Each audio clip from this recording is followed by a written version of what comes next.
Hello everyone, I'm Abhishek and once again I welcome you all to my YouTube channel ज्ञान दर्शन by अभी। तो आज की video में हम लोग डिस्कस करेंगे रिवॉल्ट ऑफ 1857 यानी 1857 की क्रांति या सिपाही म्यूटिनी। ठीक है। तो ये जो रिवॉल्ट ऑफ 1857 है इसकी शुरुआत मंगल पांडे जी के द्वारा 29 मार्च 1857 को बैरकपुर की छावनी में कर दी गई थी। ठीक है। और उन्होंने क्या किया था कि अपने जो अंग्रेज अफसर थे उन्हें गोली मार दी थी। इसके बाद उन्हें गिरफ्तार करके 8 अप्रैल 1857 को यानी लगभग 9 दिन के बाद उन्हें फांसी दे दी गई। ठीक है।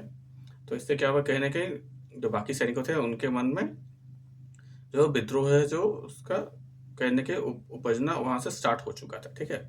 लेकिन आपका ये जो मुख्य बेसिकली देखिए पूरी आधिकारिक रूप से जो विद्रोह है उसका शुरुआत जो है आपका वो 10 मई 1857 को मेरठ की छावनी से होती है। ठीक है। यहाँ क्या होता है, ग्रुप ऑफ आपका जो एक पूरा यहाँ की जो रेजिमेंट होती है लोकल, वो क्या करती है कि वहां से विद्रोह कर देती है और वहां से वो दिल्ली चले जाते हैं सब लोग, और दिल्ली जाकर क्या करते हैं, दिल्ली पर वो कब्जा कर लेते हैं। ठीक है। ये जो विद्रोह था इसमें इसका जो चिन्ह है आपका वह रोटी और कमल के रूप में इन्होंने निर्णय लिया, इसके चिन्हित किया था।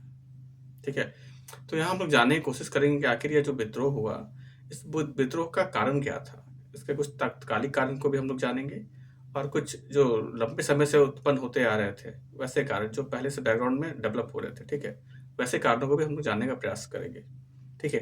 तो जो आपका इमीडिएट कारण जो है आपका उसमें क्या होता है, इनफील्ड राइफल है, जिसे आपका जो ब्रिटिशर्स है उनके द्वारा इसे इंट्रोड्यूस किया गया था आर्मी को।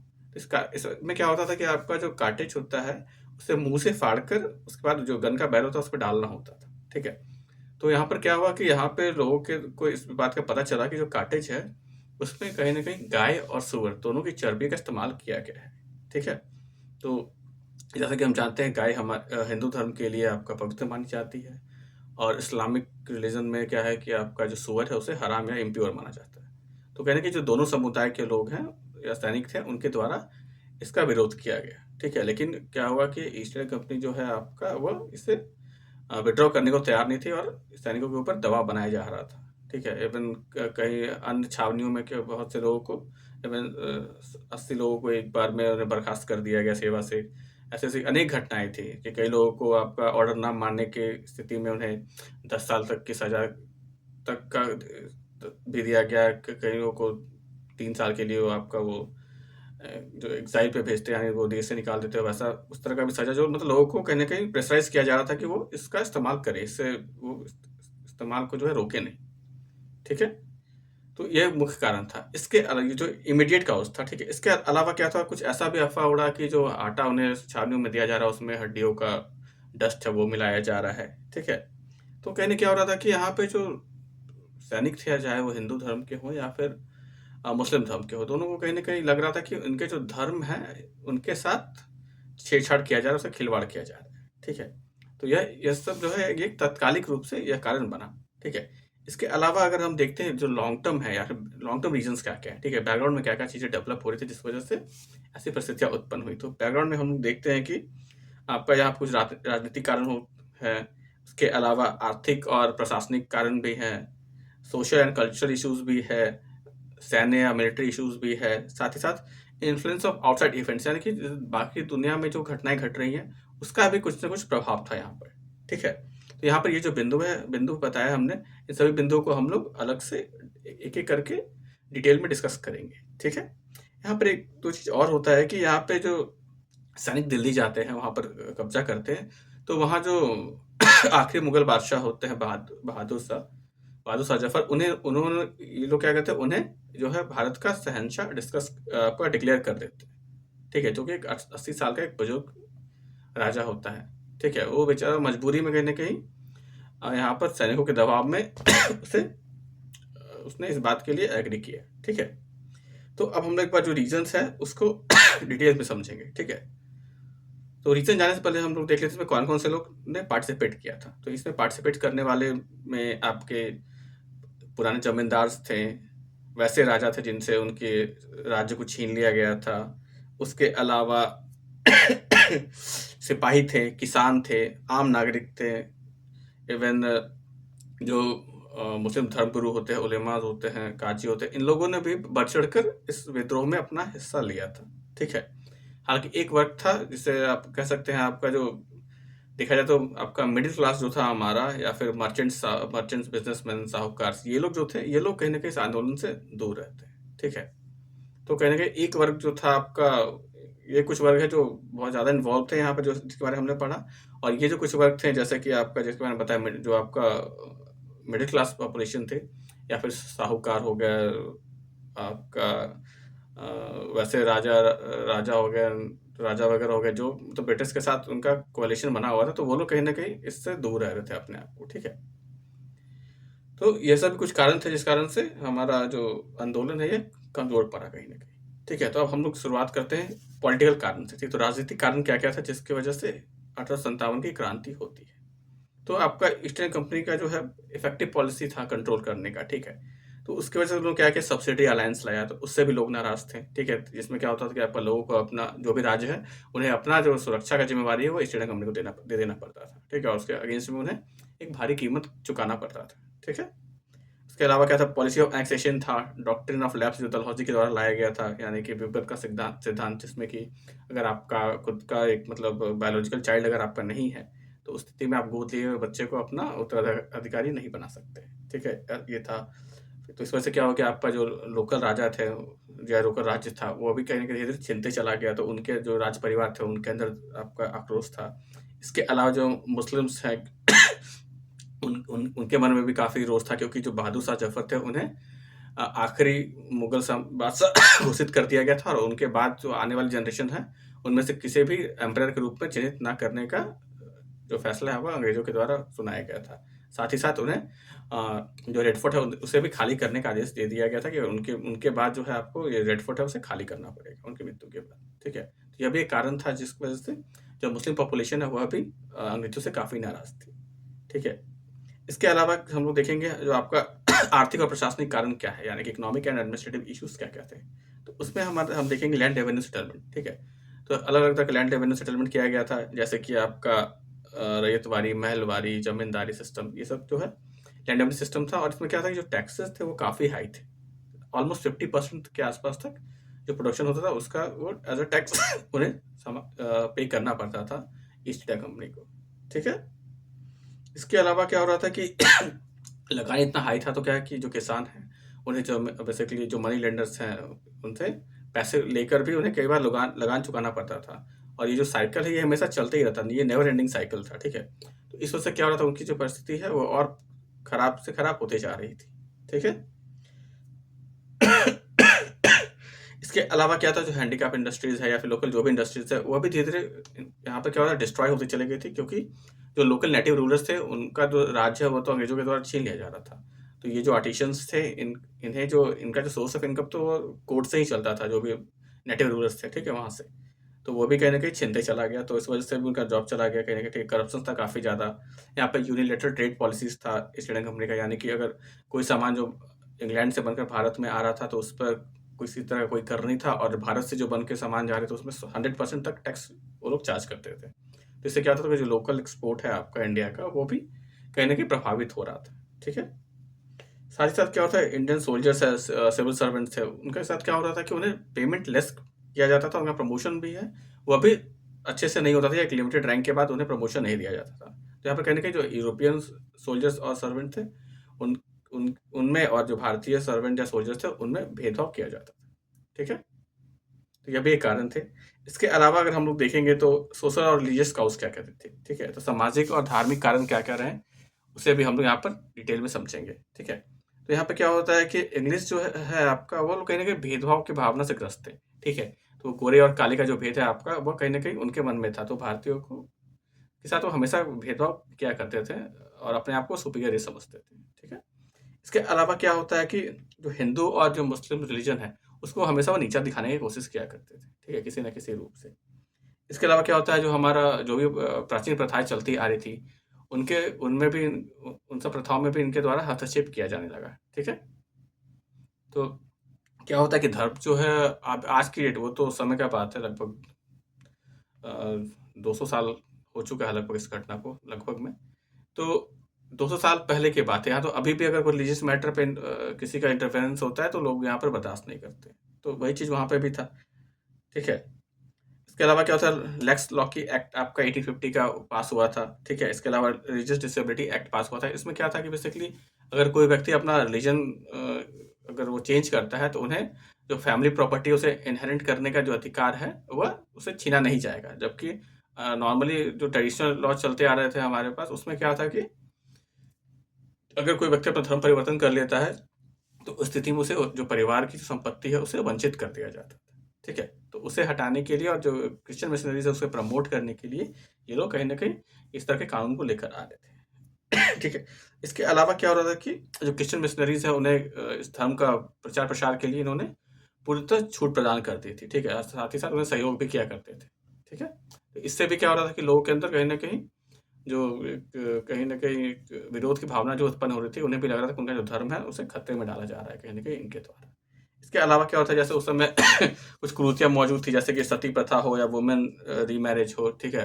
या फिर अंग्रेजी शिक्षा हो, इन सब मुद्दों पर भी हालाँकि मुद्दा तो ठीक है, ये तो कहीं न कहीं सामाजिक अभिशाप तो था ही, इसे बदलने की आवश्यकता तो थी। लेकिन क्या है कि अचानक चेंज होने की वजह से क्या होता है, लोग जो हैं इस जो इन सब धार्मिक मुद्दों पर क्या होता है कि बहुत ज़्यादा इन सब इंटरफेरेंस बर्दाश्त नहीं कर रहे थे। तो क्या होता है, लोगों के अंदर उस चीज़ को लेकर भी आक्रोश था। इसके अलावा क्या होता है कि जो मंदिर है या मस्जिद की ज़मीन है, उन पर भी अंग्रेज़ों के द्वारा कर लगाया जा रहा था। इससे पहले जो भी राज परिवार थे, नॉर्मल क्या होता था कि जो मंदिर या मस्जिद का जो ज़मीन है, उस पर किसी तरह का कर नहीं लगाया जाता था। ठीक है? अब हम लोग देखते हैं कि जो यहाँ पर सैन्य कारण क्या-क्या थे, यानी मिलिट्री कॉजेज़ क्या थे। ठीक है? तो मिलिट्री रीज़न में हमारा सबसे पहले आता है कि एक तो रिलीजियस इंटरफेरेंस था। उन्हें जो ब्राह्मण हैं, उन्हें हमारे जनेऊ बाँधकर जनेऊ पहनने का ये था, तो उन्हें वो सब पहनने से भी रोका जाता था वहाँ पे, ठीक है। डिस्क्रिमिनेशन होता था आपका, जैसे कि जैसे पहले भी बताया आपको, जो यूरोपियन सोल्जर्स हैं और जो इंडियन सोल्जर हैं, दोनों सेम रैंक पे भी हैं, तो भी क्या होता था, जो इंडियन सोल्जर्स हैं उन्हें लेस पे किया जाता था और जो यूरोपियन सोल्जर्स हैं उन्हें हाई पेमेंट किया जाता था, ठीक है। इसके अलावा क्या होता है कि जो इंडियन सोल्जर्स हैं उन्हें क्या होता था कि मतलब दूसरे देशों में भी सर्व करने के लिए, सेवा देने के लिए भेजा जाता था या समुद्र के पार ही भेजा जाता था। और पहले के समय में ऐसा मान्यता था कि अगर आप समुद्र को पार कर जाते हैं, तो आपका जो धर्म है वो भ्रष्ट हो जाएगा और उस स्थिति में आपको वापस धर्म में नहीं लिया जाएगा, ठीक है? धर्म में क्या, इवन जो आप रेजिमेंट में हैं, वहाँ पे आपका बहिष्कार किया जाता था, ठीक है, लोगों का। तो वह भी एक मुद्दा था। साथ ही साथ क्या पहले क्या था, अगर ये कहीं दूसरे देश में जाते थे, तो उन्हें भत्ता अलग से दिया जाता था, ठीक है? लेकिन वो भत्ता भी अंग्रेज़ों के द्वारा बंद कर दिया गया था एक नया अधिनियम लाकर, ठीक है? तो ऐसी स्थिति में क्या हो रहा था कि लोग सैनिकों के अंदर काफ़ी जो आक्रोश है वो बनते जा रहा था, ठीक है? इसके अलावा क्या होता है कि जो अंग्रेज़ जो है वो एक्सटेंसिव मिलिट्री कैम्पेन्स कर रहे थे, तो लगातार जो सोल्जर्स हैं उन्हें कहीं न कहीं किसी-किसी युद्ध में एंगेज रहना पड़ रहा था, ठीक है? जो किसान जो थे, क्या कौन थे? किसान बेसिकली आपका एक किसान बोल रहा हूँ मैं, सैनिक कौन थे? तो सैनिक क्या थे, यूनिफ़ॉर्म में किसान ही तो थे। आखिर उनके घर से कोई ना कोई तो किसान के बैकग्राउंड से ही तो आ रहे हैं वहाँ पे। फैमिली में तो, क्योंकि वहाँ तो उस वक़्त तो एक ही पेशा था ना, उस समय किसानी का ही एक पेशा था मात्र। तो मान लीजिए घर का कोई एक बच्चा, मान लीजिए वो सैनिक सेना में है, लेकिन बाकी जो घर के परिवार है वो तो किसान ही है ना। तो किसानों को जो प्रॉब्लम हो रहा था, जो भी आपका डिफरेंट लैंड रिफॉर्म्स वगैरह किए गए थे उनके द्वारा, या फिर जो आपका सेटलमेंट सिस्टम लाया गया था, तो जो किसान सफ़र हो रहे थे, तो कहीं न कहीं वहाँ पे जो सैनिक है वो भी तो सफ़र हो रहा था। अगर उनके माँ-बाप, उनके भाई-बहन अगर घर पे परेशान हो रहे हैं, तो कहीं न कहीं वो चीज़ तो उनके मन में भी चलते रहेगा ना। तो यह भी एक कारण था कि सैनिकों के मन में जो है आपका विरोध उत्पन्न हो रहा था।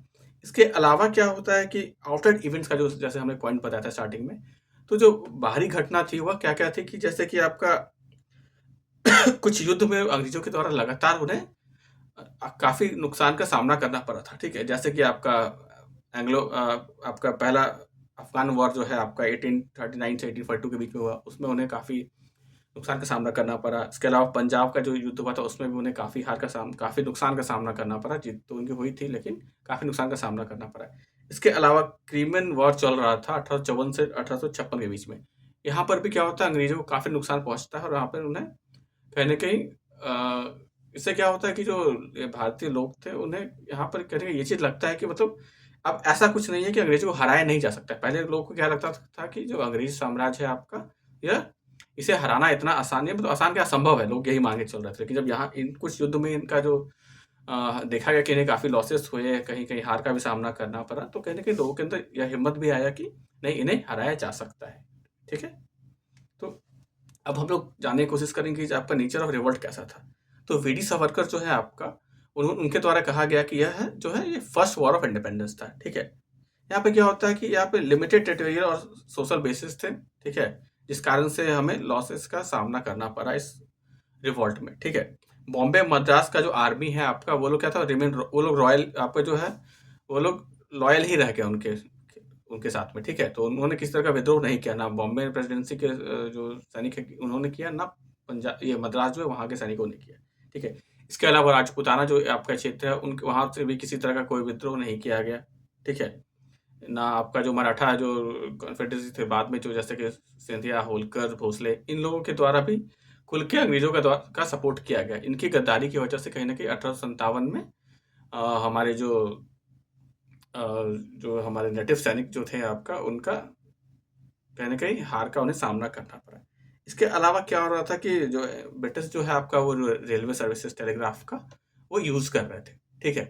तो उसकी वजह से क्या होता है, उनका जो कम्युनिकेशन सिस्टम काफ़ी स्ट्रॉन्ग था, ठीक है? जबकि हमारे पास जो हमारे जो भारतीय सैनिक थे, जो इस विद्रोह में शामिल थे, उनके पास कोई इफ़ेक्टिव कम्युनिकेशन का साधन नहीं था, ठीक है? साथ ही साथ क्या हो रहा था कि उनके पास, अब जो अंग्रेज़ सैनिक हैं, उनके पास गन्स हैं, कैनन्स हैं, तोप वगैरह हैं, तो हथियार सब मॉडर्न वेपन्स के साथ थे, उनके पास काफ़ी आर्मरी भी था। जबकि जो हमारे नेटिव जो सैनिक थे, उनके पास में कुछ खास वेपन्स नहीं थे, उनके पास कुछ वही वेपन्स थे जो इन्होंने लूट कर आपका लाए थे वहाँ से, अपने जो छावनी है वहाँ से, ठीक है? इसके अलावा हम लोग देखते हैं कि और क्या-क्या कारण हो सकते हैं, तो कुछ लिमिटेड कारण इसके अलावा हम लोग देखते हैं। तो क्या होता है कि फ्यूडल नेचर था कैरेक्टर का, ठीक है? यानी कि क्या आपका इसकी जो रिवॉल्ट था, इसका नेचर फ्यूडल था। यानी कि छोटे-छोटे आपके यहाँ पे जो क्षेत्र में, क्षेत्रीय अलग-अलग क्षेत्रों में इसका छोटे-छोटे लेवल पे विद्रोह किया जा रहा था, ठीक है? और क्या था कि सिंगल लीडर कोई वैसा नहीं, लीडरशिप नहीं था। बहादुर शाह जफ़र जो है, उन्हें लीडरशिप तो दे दिया गया था, बट वो कहीं एक 80 साल का बूढ़ा व्यक्ति था, जिनके द्वारा किसी तरह का कोई भी एक्टिव पार्टिसिपेशन नहीं किया गया, ठीक है? वहाँ पर भी उनके सबऑर्डिनेट में जो लोग थे, वहाँ पे सेनापति थे, उनके द्वारा ही आपका जो डिसीज़न है वो लिया जा रहा था। लेकिन जो मेन जिनके अंडर में आपका ये लीडरशिप जिन्हें दिया गया था, उनके द्वारा किसी तरह कोई सपोर्ट नहीं मिला था यहाँ पे, ठीक है?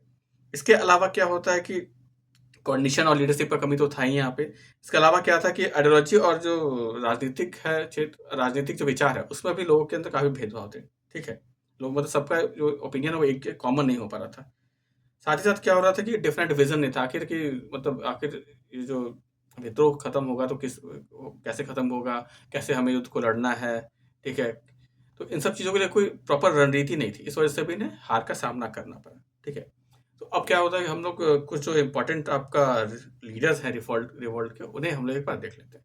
तो जैसे कि कानपुर में हमारे जो नाना साहब और तात्या तोपे जी हैं, उनके द्वारा यहाँ पर जो विद्रोह का कमान सँभाला गया था। तात्या तोपे जो हैं, उनकी मृत्यु कहीं न कहीं देखा जाए तो उनके ही एक जो नेटिव रूलर थे मान सिंह, उनकी गद्दारी की वजह से इन्हें पकड़ के और इनकी हत्या जो कर दी गई थी अंग्रेज़ों के द्वारा, ठीक है? इसके अलावा लखनऊ में बेगम हजरत महल थी, उनके द्वारा आंदोलन का जो आपका नेतृत्व है वो किया गया, ठीक है? इसके अलावा बरेली में खान बहादुर खान साहब थे, उनके द्वारा किया गया। जगदीशपुर में हमारे फ़ेमस कुँवर सिंह हैं आरा में, उनके द्वारा किया गया था। उनकी मृत्यु के बाद उनके भाई अमर सिंह जी ने इसका कमान सँभाला। हालाँकि यहाँ पे एक इम्पोर्टेंट फैक्ट है कि जो कुँवर सिंह जी थे, उनका उम्र उस वक़्त भी 80 साल था, और 80 साल आपका बहादुर शाह ज़फ़र जो है, उनका भी था। लेकिन यहाँ पर क्या है कि उन बहादुर शाह ज़फ़र जो थे, उनके द्वारा किसी तरह का कोई नेतृत्व या कोई कुछ भी आपका एक्टिव पार्टिसिपेशन नहीं दिखाया गया उतना। बस वो नाम मात्र के वहाँ पर विद्रोह के आपका लीडर थे। लेकिन यहाँ पर कुँवर सिंह जी के द्वारा क्या हुआ, 80 साल के व्यक्ति के द्वारा इस विद्रोह को इतने इफ़ेक्टिव तरीके से लड़ा गया कि मतलब यंग लीडर भी उतना अच्छे तरीके से युद्ध में पार्टिसिपेट नहीं कर पाते। ठीक है? उन्होंने गुरिल्ला युद्ध मेथड का यूज़ करके अंग्रेज़ों को काफ़ी समय तक चकमा दिया। ठीक है? इवन वो अंग्रेज़ों को अंत युद्ध में कई क्षेत्रीय युद्ध में हराया भी, लेकिन युद्ध में घायल होने की वजह से तबीयत खराब भी चल रहा था उनका। इस वजह से क्या हुआ कि युद्ध जीतने के कुछ दिनों के बाद उनकी मृत्यु हो जाती है। ठीक है? लेकिन उन्होंने जब तक वो जीवित रहे, उन्होंने अंग्रेज़ों को काफ़ी एक कड़ा टक्कर दिया। ठीक है? उसके अलावा हमारी जो लक्ष्मीबाई हैं झाँसी की, उन्होंने भी काफ़ी अच्छा टक्कर दिया था अंग्रेज़ों को, ह्यू रोज जिनके साथ उनका युद्ध हुआ था। उन्होंने भी इस बात को कहा था कि अगर सभी विद्रोहियों में अगर देखा जाए तो सब एक मतलब पूरे युद्ध में तो यही एक जो मर्द है आपका, देखा जाए तो मतलब उनकी बहादुरी को उन्होंने कहने की तुलना किया था कि मतलब यही एक मर्द है जो आपका पूरे संग्राम में कहीं न कहीं जो है सबसे कड़ा टक्कर जो है वो दिया अंग्रेज़ों को, ठीक है? उनकी जो इनका जो देहांत है वो ग्वालियर में हो जाता है, ठीक है? इसके अलावा क्या होता है कि फैज़ाबाद में जो है मौलवी अहमदुल्ला हैं, फैज़ाबाद जो कि अब अयोध्या के नाम से आपका स्थानांतरित हो गया है इनका नाम। तो वहाँ पर मौलवी अहमदुल्ला जी के द्वारा इसका नेतृत्व किया गया था। इसके अलावा इलाहाबाद में मौलवी लियाकत अली जी के द्वारा इस जो विद्रोह है उसका नेतृत्व किया गया था। तो अब देखते हैं इसका असर क्या हुआ, ठीक है? इम्पैक्ट ऑफ द रिवोल्ट क्या हुआ? तो इम्पैक्ट क्या होता है कि आपका गवर्नमेंट ऑफ इंडिया एक्ट पास किया जाता है 1858 का, ठीक है?